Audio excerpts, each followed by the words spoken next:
Apakah Kak Afina ready? Ini ada dua nama Kak Afina nih, yang mau di spotlight, yang Afina Indonesia kah atau device 2 nih Kak? Insya Allah sudah ready. Yang Afina Indonesia, oke. Nah, mungkin Bu Sinta bisa memperkenalkan sebentar untuk Afina ini. Saya kemarin Kalau itu agak-agak AFS itu apa sih Bu Sinta? Nah, itu kan penasaran itu apa sih Bu? Nah, mungkin bisa dijelaskan sekilas. Afina sama seperti Pak Eki, sama seperti Mama Asila, komitmen orang tua yang luar biasa. Jadi Afina ini kan tinggal di Semarang ya Bu Eli. Dan pada tahun sekian itu sangat jarang seminar-seminar gitu tentang FIT, tentang manajemen audiologi itu sangat jarang. Tapi Mama Afina ini rajin datang. Jadi kalau saya ada seminar di Jakarta, saya ketemu dengan Mama Afina. Saya seminar di Surabaya, saya ketemu juga. Saya kemana-mana tuh selalu ketemu. Dan Mama Afina sering berangkat sendiri bawa ransel besar karena di dalam ransel itu ada handycam dan tripod. Jadi begitu sampai di acara, biasanya langsung keluarkan handycam. Zaman dulu nggak ada handycam kecil ya, handycamnya gede-gede. Handycam dikeluarkan, tripod dikeluarkan untuk merekam narasumber. Dan setelah sampai di rumah, didengarkan lagi, dipelajari lagi, didiskusikan lagi, itu terus berjalan. Dan Afina ini tidak mudah ya untuk belajar karena dia ada banyak kendala. Ada masa-masa dia kecil dia belajar sangat banyak sekali kendala, mulai dari respon nggak dapet, mulai dari kesulitan untuk mendapatkan audiogram dan lain-lain. Tapi akhirnya jadilah Afina yang sekarang, yang dia berhasil melakukan program AFS. Apa itu AFS? Kita tanya langsung aja sama Afina ya Bu Elia. Oke siap, silakan Afina. Oke, jadi sebentar saya akan share screen terlebih dahulu.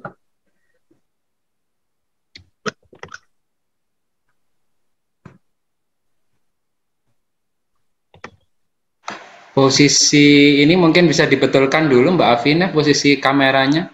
Karena pakai Afina 2 ya ini yang ada muncul muka. Diputar mungkin biar menghadap ke atas.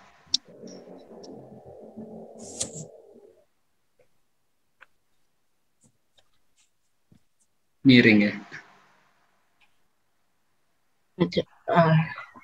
Mungkin bisa ini jadinya berdiri nih Mbak Afina. Video ini. Diputar aja. Nah, betul. Sip. Oke.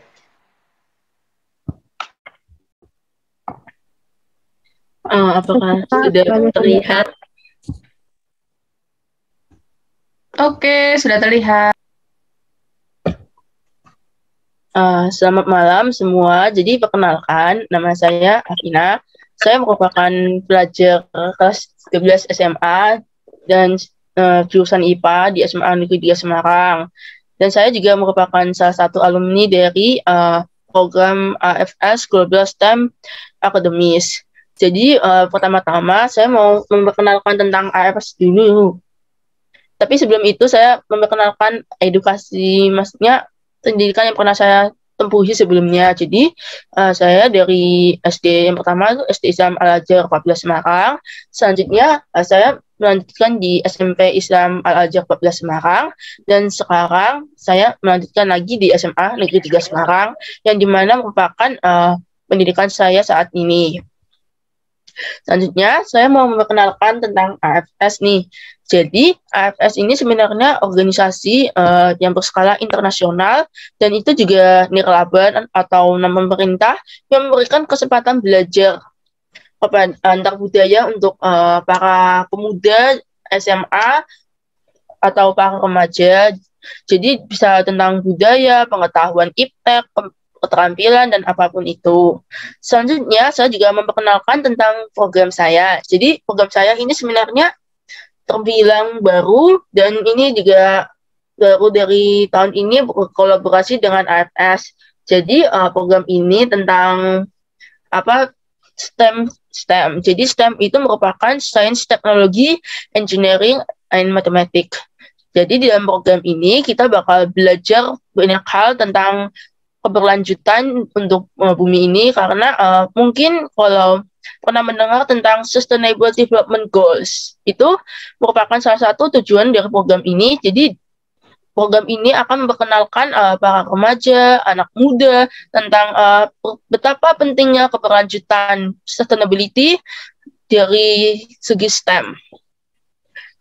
Jadi yang pertama, awalnya saya sebenarnya mendaftar program ini tahu dari teman satu kelas saya. Kemudian saya coba mendaftar, saya coba dulu, mungkin siapa tahu lanjut, dan alhamdulillah beneran lanjut. Jadi seleksi yang pertama itu sebenarnya seleksi esai, terus nanti itu ada pertanyaan tentang motivasi dan sebagainya, dan tentang diri sendiri. Setelah esai itu nanti ada seleksi berkas, jadi harus mencari bekas medis, bekas nilai dan sebagainya, dan itu merupakan seleksi yang agak rumit sedikit karena saya juga masih baru dalam seleksi hal seperti itu, terutama yang dari kesehatan. Selanjutnya setelah diterima dari seleksi berkas itu, nanti ada seleksi wawancara, yang dimana ini sebenarnya agak mendebarkan karena saya juga gugup di situ, karena yang mewawancara ini juga orang-orang dari AFS, dan juga ada pengawasnya yang mungkin merupakan seorang returnee dari program AFS.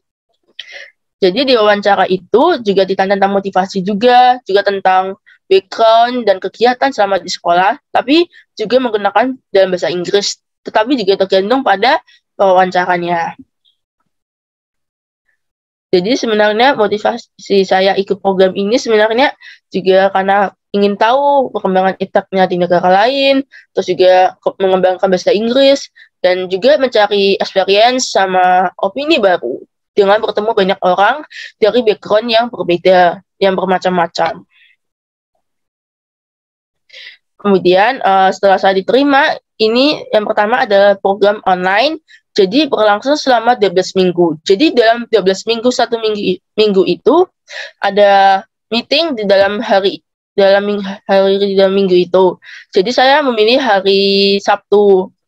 Nah, saya meeting bersama teman saya dalam minggu itu, membahas tentang materi-materi, tentang sustainable, tentang pertukaran budaya, dan berbagai macam, tentang creative thinking, ada tentang bagaimana tidak menjudge orang dari covernya, dan masih banyak hal, dan juga tentang teknologi dan berbagai hal.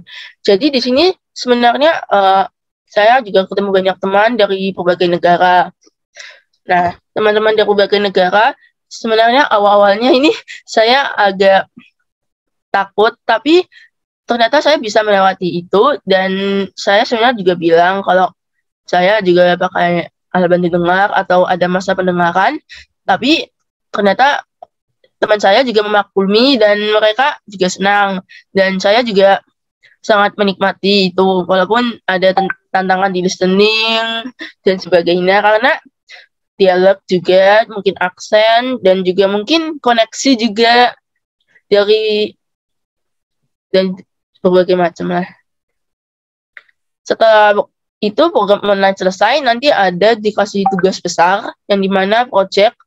Nah, dan saat itu saya juga membuat project yang dimana nantinya sebuah platform yang akan menampung orang disabilitas, terutama yang edukator, untuk bisa mengajar, share tentang pengetahuan mereka tanpa adanya diskriminasi. Jadi itu seperti ruang yang bebas diskriminasi bagi edukator disabilitas. Selanjutnya, setelah program online selesai atau program 12 minggu itu, saya melakukan program 4 minggu offline atau luring di Belgia, Belanda, di Eropa. Jadi selama di sana, saya juga melakukan banyak kegiatan, saya juga mengunjungi berbagai tempat. Jadi sebenarnya tempat yang pertama saya kunjungi itu tentang perahu, tetapi selanjutnya saya juga mengunjungi tempat ini yang dimana waktu itu dijelaskan tentang kincir angin di negara Belgia.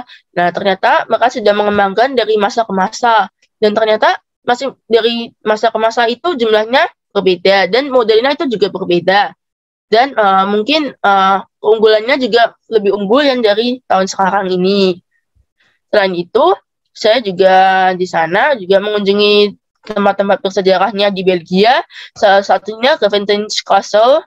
Mungkin kastil ini terlihat megah, sebenarnya memiliki sejarah yang suram dari cerita-ceritanya. Dan itu saya juga mengingat banyak negara-negara berbagai negara bagian di Belgia itu sebenarnya saya melihat banyak perkembangan teknologi yang dibanding di Indonesia. Saya sekarang paham mengapa di Eropa lebih berkembang, lebih bagus dibanding di Indonesia. Selanjutnya, saya juga di Belanda juga ke sebuah taman, sebuah festival yang dimana itu mereka menunjukkan semua tempat yang maksudnya ada stand yang menunjukkan perkembangan inovasi keberlanjutan mereka. Jadi seperti inovasi yang ramah lingkungan. Jadi misalkan dalam contohnya ini, jadi rumah ini semuanya memiliki bahan yang ramah lingkungan, semuanya dari alam, tidak ada yang dari buatan manusia. Dan itu pun ternyata juga ada yang mungkin dari kompos, ada yang dari jamur, itu disusun-susun, ada yang dari apapun, dari tumbuhan. Dan itu saya sangat takjub. Dan ini sebenarnya juga ada kayu dari Jepang, tapi itu dibakar dulu, tapi terus bahan itu digunakan untuk rumah ini sebagai bangunan itu. Selama di program ini, saya juga bertemu dengan teman-teman dari berbagai negara dan juga bertemu dengan volunteer. Jadi saya selama bertemu dengan mereka, saya juga belajar banyak hal. Sebenarnya saya pertama kali untuk pengalaman mendengarnya itu agak kaget karena kita orang Indonesia, mungkin kita sering mendengar bahasa Indonesia. Saat saya pertama kali datang, saya perlu beradaptasi dengan berbahasa Inggris karena lingkungan sudah pasti berbahasa Inggris, dan saya juga harus beradaptasi dengan dialek teman-teman saya atau aksen dari teman-teman saya. Mungkin ada yang aksennya cepat, ada yang kurang jelas, tapi saya meminta mereka untuk mengulang dan teman saya memaklumi. Dan jadi teman saya mengetahui juga kalau saya menggunakan alat bantu dengar dan mereka sabar dengan saya. Jadi selama itu saya juga mengalami hambatan seperti dari pendengaran, dari speaking juga. Terkadang mungkin speaking saya kurang jelas, jadi saya harus mengulang lagi sesuai dengan pronounce-nya yang benarnya. Jadi kita bisa lihat dari salah satu tantangannya. Sebenarnya listening merupakan yang paling utama karena terkadang saya juga mengalami kelelahan mendengar. Jadi waktu saya berbicara dengan orang tertentu dalam waktu yang sangat lama, terkadang saya juga mengalami kelelahan dan saya baru sadar. Dan itu mungkin juga sebenarnya juga melatih untuk ketahanan kita berbicara dengan banyak orang, dengan orang-orang lain. Setelah itu saya juga harus memahami satu sama lain. Mungkin kalau kita tidak susah menampaikan dalam bahasa Inggris, saya bisa sampaikan dengan isyarat tertentu. Dan itu memang harus agak susah, tapi terkadang saya juga menggunakan teks. Dan itu pernah di suatu saat, saya waktu di Belanda, waktu di Amsterdam, saya itu ada masalah. Jadi alat saya itu tiba-tiba mati. Dan saya juga agak kaget dengan kejadian seperti itu, karena tidak terduga. Jadi saya waktu di Belanda, Amsterdam, itu saya waktu alat saya mati, karena di kapal itu sebenarnya juga ada pembicaranya, ada speakernya. Jadi saya harus tenang, tidak boleh panik. Nah, setelah itu saya sampaikan ke teman saya yang duduk di sebelah saya, kalau alat saya mati dan teman saya memaklumi. Setelah itu, saya menggunakan teks atau menggunakan handphone melalui notes catatan. Setelah itu, saya melaporkan ke volunteer, saya tuh ada masalah, ini saya mati, maaf gitu. Setelah turun dari perahu itu, saya sama volunteer berdiskusi. Setelah itu, saya juga berusaha mencari rumah sakit dan solusi untuk menyalakan alat yang mati ini. Jadi alat ini sebenarnya seperti hang, seperti tidak bisa dimatikan dan juga nggak bisa diapa-apain. Tapi itu akhirnya setelah itu volunteer memaklumi saya dan mereka berusaha mencari rumah sakit yang bermitra dengan order saya, merupakan produk dari alat bantu dengar saya. Jadi setelah itu kita alhamdulillah temu rumah sakitnya dan kita segera ke rumah sakit itu, dan setelah itu dokter yang di sana ternyata sangat tanggap, sangat cepat. Jadi saya juga terpukau dengan salah satu dari sisi itu, dari sisi iptek itu. Kemudian mereka juga mengecek kalau misalkan alat ini ada rusak atau tidak. Ternyata tidak, alhamdulillah. Tetapi mereka juga membersihkan bug-bug yang ada di alat saya. Setelah itu akhirnya sudah clear dan saya sama volunteer juga bisa lega, alhamdulillah. Tetapi itu juga menjadi pembelajaran bagi saya untuk menyelesaikan masalah dalam waktu yang cepat, tapi juga harus tenang.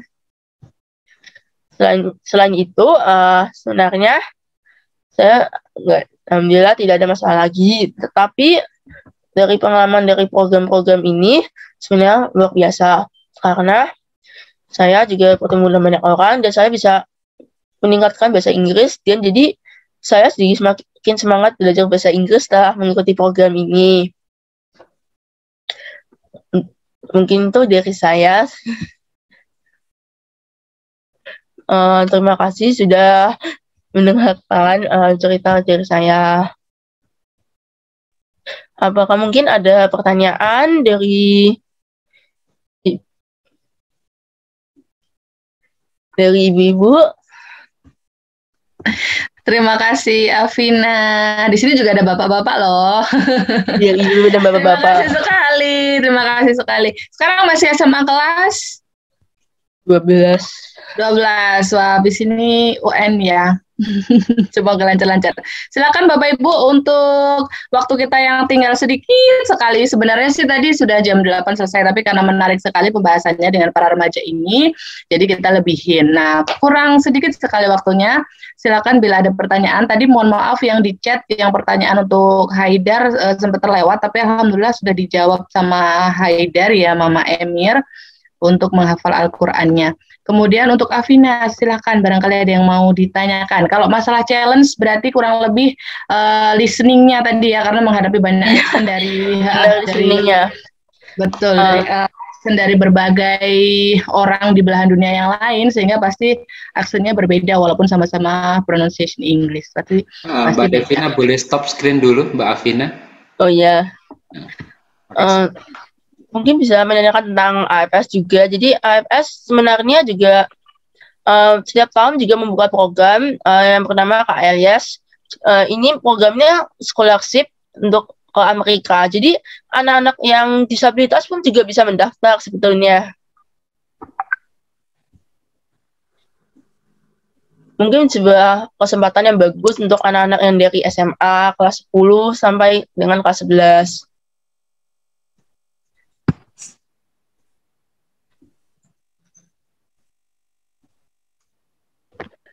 Oke, kalau mengenai informasi AFS kayaknya bisa tanya-tanya ke Mbak Afina nih nanti ya. Nah, ini ada Mama Devina, makin kesini tambah speechless, pakai banget Bu Eli sampai bingung mau nanya apa. Oke. Bagaimana Bapak Ibu, apakah ada pertanyaan? Bu Sinta mungkin mau nambahkan sebelum kita akhiri. Luar biasa sekali memang hari ini sharingnya dari kakak-kakak kita, mulai dari berbicara tentang pengalaman mereka di lingkungan sosial yang pasti jauh lebih luas dibanding saat mereka dulu masih kecil ya, masih TK, masih SD. Pasti hari ini jauh-jauh lebih luas sekali pengalamannya, kemudian tantangannya karena berjumpa dengan berbagai banyak orang, karakter orang, aksen, atau mungkin kalau di sini dialek berbagai daerah yang juga berbeda, terjadi miskomunikasi tadi kalau kata Asila, belum lagi ada tantangan-tantangan bullying seperti yang disebutkan oleh Haidar tadi yang katanya juga pasti ada, pasti berpotensi ada, tinggal kita menyiapkan diri sebaik mungkin. Nah, ini ada pertanyaan. Assalamualaikum Bu Ali, saya mau tanya. Waalaikumsalam, silakan Pak Andika Tawarnate, monggo. Apa mau open mic atau chat?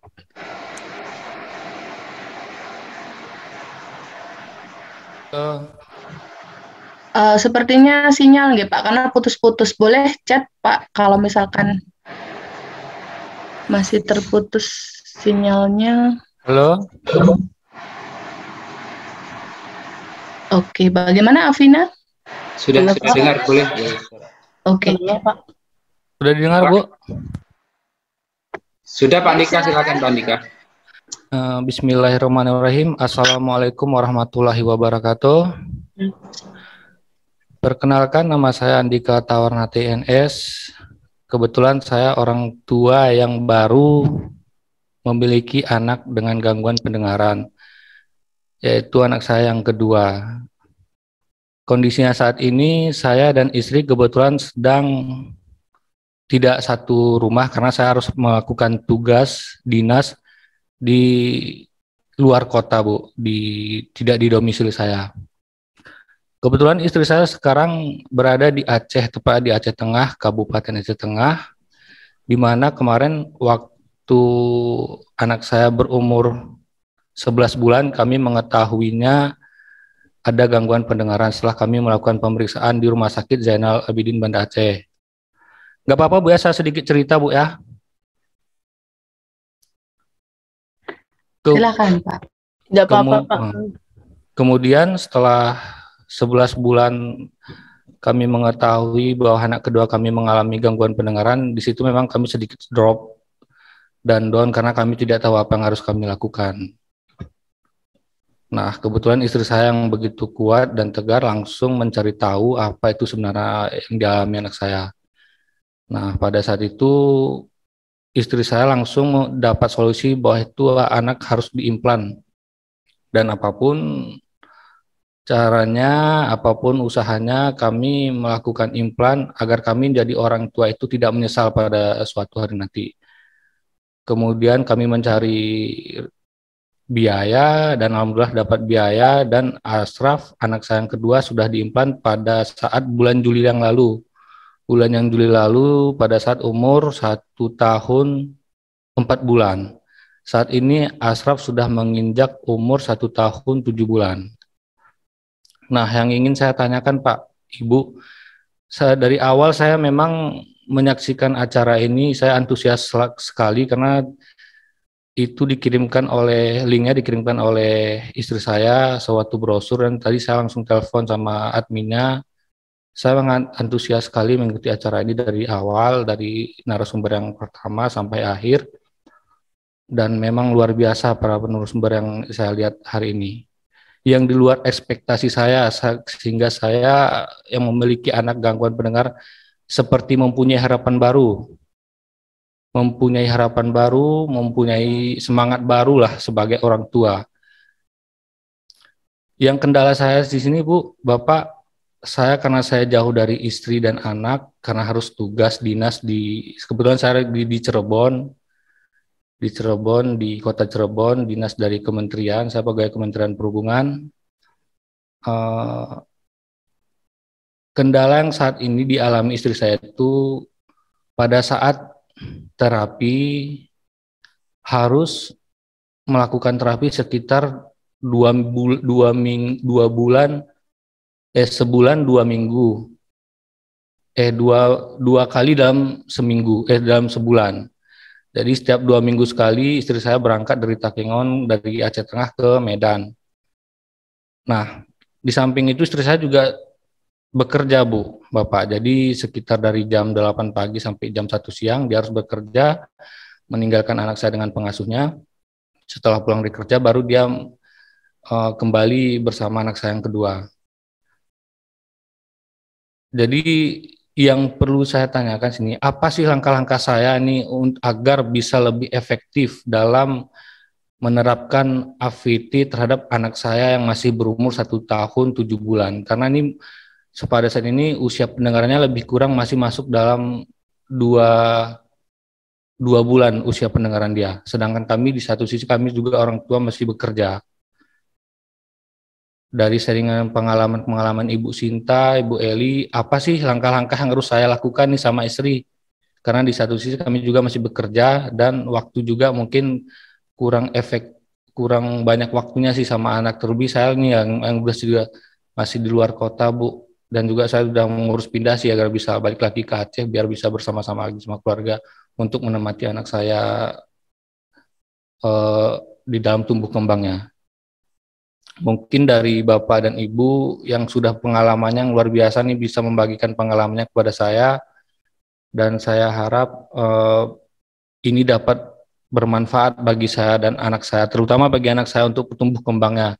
Karena saya berharap, saya juga berharap anak saya bisa seperti kakak-kakak yang di sini nih, seperti Mbak Afina, Mbak Mas Haidar, dan yang sebelum-sebelumnya. Jadi mungkin hanya ini yang saya tanyakan, Bu. Apa sih langkah-langkah saya dan istri ini?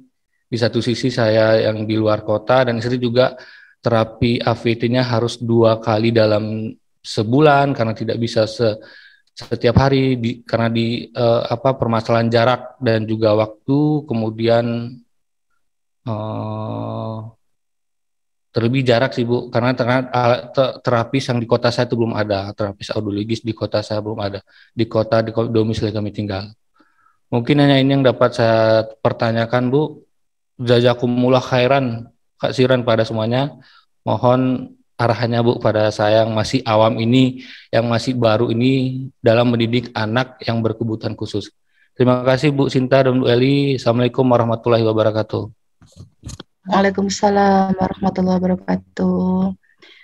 Monggo Bu Sinta, barangkali. Iya, makasih Bu Eli. Makasih Pak, pertanyaannya itu sudah dijawab juga oleh Pak Eki ya, papanya Haidar. Yang penting adalah orang tuanya semangat dan mengupayakan banyak hal. Jadi yang harus dilakukan Bapak dan Ibu cari ilmu sebanyak-banyaknya tentang metode terapi yang akan diberikan ke putranya. Apa sih metode ini? Kemudian harus ditekuni dengan serius gitu ya. Artinya dicari tahu informasi benar-benar digali supaya kita bisa menerapkan dengan baik. Kemudian yang kedua, setelah tahu ilmunya pasti harus tahu, pasti harus ada orang yang bisa menerapkan. Kalau Bapak Ibu bekerja, mungkin ada solusi dengan mencari pengganti sementara selama bekerja, misalnya waktu ke kantor, ada siapa yang akan mengajari di rumah, itu harus dicari. Karena anak memang harus diterapi, mulai matanya terbuka, bangun tidur, sampai nanti dia tidur malam. Itu harus non-stop sepanjang hari, tidak bisa hanya waktu-waktu tertentu saja. Jadi bisa dicarikan solusi-solusi yang akan menggantikan pada saat Bapak Ibunya tidak bisa mendampingi anak, karena bekerja atau karena urusan lain. Kalau kendala jarak, itu ada terapi online Pak. Terapi online sangat banyak, kita pun ada, di tempat lain juga ada. Jadi tidak harus datang ke tempat terapi tersebut, tetapi bisa melakukan terapi online sehingga terapinya bisa lebih berkesinambungan, anak bisa lebih dievaluasi di semua tahapannya, mendengarnya, bahasanya, bicaranya, dan lain-lainnya. Pendeknya seperti itu. Kalau Bapak ingin bertanya lebih jauh, bisa menghubungi Bu Eli untuk membuat janji supaya kita bisa ngobrol lebih panjang melalui konsultasi online gitu Pak. Terima kasih Bu Eli. Terima kasih Bu Sinta. Semoga menjawab Pak Andika. Barangkali ingin lebih dalam lagi mungkin bisa menghubungi nomor Yayasan Aurika. Atau kalau misalkan ada di Instagram boleh DM, nanti akan kami beri feedbacknya. Karena waktu sudah malam sekali, ini karena ada yang di Semarang, ada juga Asila yang tadi mohon maaf pamit terlebih dahulu karena harus menjaga mamanya, tapi terima kasih sekali atas antusiasme Bapak Ibu yang bertahan hingga jam 9 malam, masih 50 peserta lebih di sini. Terima kasih banyak juga para narasumber yang sudah meluangkan waktunya di saat kesibukannya. Terima kasih sekali atas pengalaman, tantangan, kemudian kendala yang dihadapi, serta berbagai macam tips bagaimana menghadapi kendala itu. Terima kasih untuk Bu Sinta dan Bapak Ibu yang lain yang sudah hadir ikut sharing. Terima kasih Pak Eki yang juga sudah hadir, Papa Haidar dan mungkin Mama Haidar yang juga mendampingi. Terima kasih banyak. Sekali lagi mohon maaf atas kekurangan kami sebagai penyelenggara apabila ada sinyal ataupun teknis yang malam ini banyak mengganggu. Oke.